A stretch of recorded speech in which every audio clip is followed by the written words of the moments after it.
కాపరివైనందున మాకు ధైర్యముగా ఉన్నది, మా సంపదవైనందున మాకు సమృద్ధిగా ఉన్నది. పాడమందరూ వర్తించి మరోసారి. మా కాపరివైనందున మాకు ధైర్యముగా ఉన్నది, మా సంపదవైనందున మాకు సమృద్ధిగా ఉన్నది. నిరీక్షణవైనందున నెమ్మదిగా ఉన్నది, ఆశ్రయమైనందున క్షేమముగా ఉన్నది. నిరీక్షణవైనందున నెమ్మదిగా ఉన్నది, ఆశ్రయమైనందున క్షేమముగా ఉన్నది. మా కాపరివైనందున నాకు ధైర్యముగా ఉన్నది. యేసుక్రీస్తు ప్రశస్త నామములో మా ప్రియులందరికీ శుభాలు. మార్కు సువార్తను మనం ధ్యానం చేస్తున్నాం. ఈరోజు మార్కు సువార్త 7వ అధ్యాయం 8వ వచనం నుంచి మనం చూద్దాం. మీరు దేవుని ఆజ్ఞలను విడిచిపెట్టి మానవుల పారంపర్యాచారములను గైకొనుచున్నారు, మరియు ఆయన మీరు మీ పారంపర్యాచారమును గైకొనుటకు దేవుని ఆజ్ఞను బొత్తిగా నిరాకరించుచున్నారు. నిన్నటి దినం మనం విన్నాం, పరిసయ్యులు ధర్మశాస్త్రోపదేశకులు యేసు ప్రభు యొద్దకు వచ్చారు. యేసు ప్రభు శిష్యులు చేతులు కడుక్కోకుండా భోజనం చేస్తున్నారని అదో పెద్ద నేరముగా యేసు ప్రభుని ఎదుర్కొని ప్రశ్నిస్తున్నట్లుగా మనం చూసాం. ఇప్పుడు గమనించండి, యేసు ప్రభు పరిసయ్యుల లోపాన్ని చూపిస్తున్నారు. మీరు మనుషులు కల్పించిన పద్ధతులను దేవోపదేశాలుగా భావిస్తున్నారు. అంతేకాదు, మీరు దేవుని ఆజ్ఞను విడిచిపెట్టి మనుషుల పారంపర్యాచారమును గైకొనుచున్నారు. దేవుని ఆజ్ఞను మీరు నిర్లక్ష్యం చేస్తున్నారు.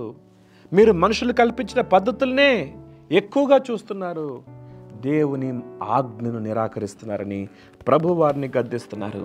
మీరు ఒకడు తన తండ్రినైనను తల్లినైనను చూచి నా వలన నీకు ప్రయోజనమగునది ఏదో అది కోర్బాను అనగా దేవార్పితమని చెప్పిన యెడల తన తండ్రినైనను తల్లినైనను ఏమీ చేయనీయక మీరు నియమించిన మీ పారంపర్యాచారము వలన దేవుని వాక్యమును నిర్ధకము చేయుచున్నారు. ఇటువంటివి అనేకములు మీరు చేయుదురని చెప్పెను. ఈ పరిసయ్యులు ఏం చేస్తున్నారో తెలుసా? తల్లిదండ్రులను దేవుడు సన్మానించండి అని చెప్పాడు కదా. నీవు దీర్ఘాయుష్మంతుడగినట్లు నీ తల్లిని తండ్రిని సన్మానించు. ఈ పరిసయ్యులు ఏం చేస్తున్నారంటే వారి తల్లి దగ్గరికి వెళ్ళి వారి తండ్రి దగ్గరికి వెళ్ళి వృద్ధాప్యములు ఉన్న వారి దగ్గరికి వెళ్ళి, అమ్మా లేక నాన్న, నా వలన నీకేది ప్రయోజనకరమైందో అది నేను దేవునికి ఇచ్చేస్తాను, అది దేవార్పితం. కోర్బాను అని కూడా దాని అర్థం. కోర్బాను అంటే అది గ్రీక్ భాషలో మాట. దాని అర్థం ఏంటంటే దేవార్పితం, దేవునికి అర్పించేశాను అని చెప్పి చేతులు దులుపుకుంటున్నారు. ప్రజలందరి ముందు అమ్మో వీరు దేవునికి ఎంత అర్పించారు అని అనిపించుకోవాలని తల్లిదండ్రులను చూడాల్సిన బాధ్యతను విస్మరించి మనుషుల దృష్టిలో గొప్పవారిని అనిపించుకోవటానికి దేవార్పితమని వారిని చూడకుండా వారిని నిర్లక్ష్యం చేస్తున్నారు. దేవుని ఆజ్ఞను తృణీకరిస్తున్నారు. అందుకని ప్రభు వారిని గద్దిస్తూ మాట్లాడుతున్న మాట ఏంటంటే, ఇలాంటివి మీరు ఇంకా ఎన్నో చేస్తున్నారు. మీ ఇష్టం వచ్చినట్లుగా దేవుని ఆజ్ఞను నిర్లక్ష్యం చేసి మీకు ఏది నచ్చితే అలా వెళ్ళిపోతున్నారు అని ప్రభువు వారిని గద్దిస్తున్నట్లుగా మనం చూస్తాం. అప్పుడు ఆయన జనసమూహమును మరలా తన యొద్దకు పిలిచి, మీరందరూ నా మాట విని గ్రహించండి. వెలుపల నుండి లోపలికి పోయి మనిషిని అపవిత్రముగా చేయగలుగునది ఏదీ లేదు, కానీ లోపల నుండి బయలు వెళ్ళినవే మనిషిని అపవిత్రునిగా చేయుననెను.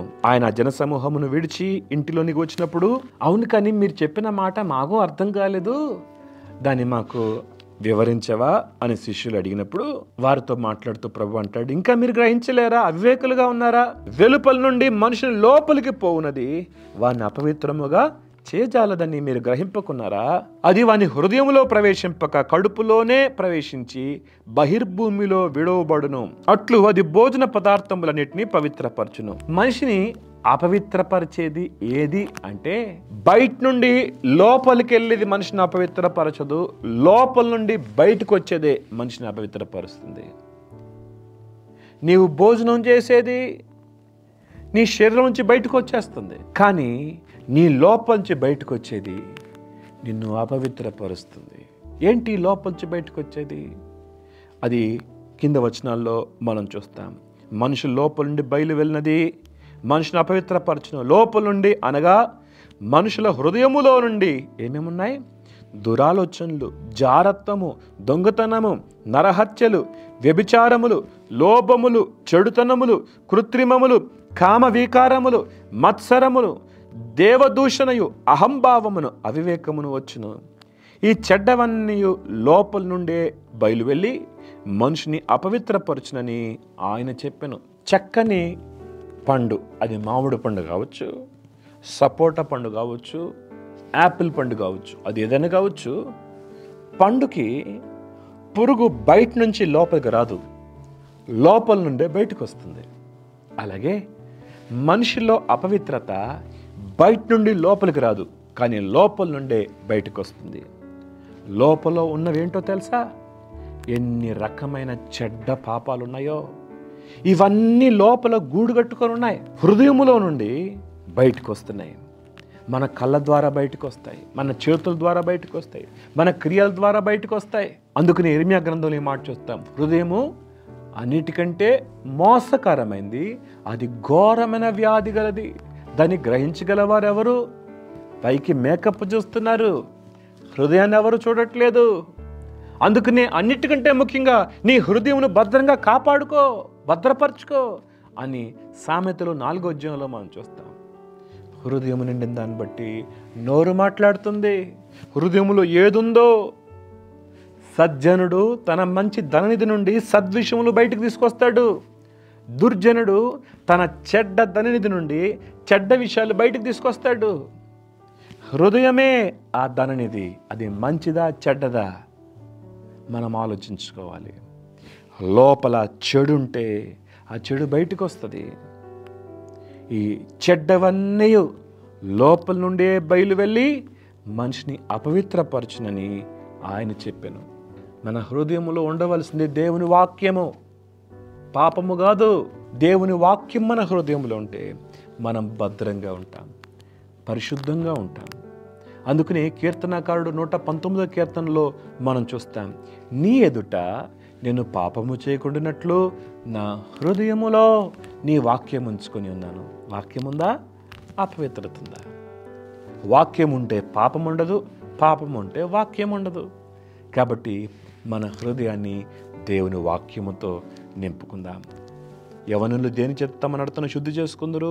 నీ వాక్యం బట్టి దాన్ని జాగ్రత్తగా చూచుకుంట చేతనే కదా అని చూస్తాం. దేవుని వాక్యం ద్వారా సరిదిద్దుకోవటానికి మనకి దేవుడు వాక్యం ఇచ్చాడు.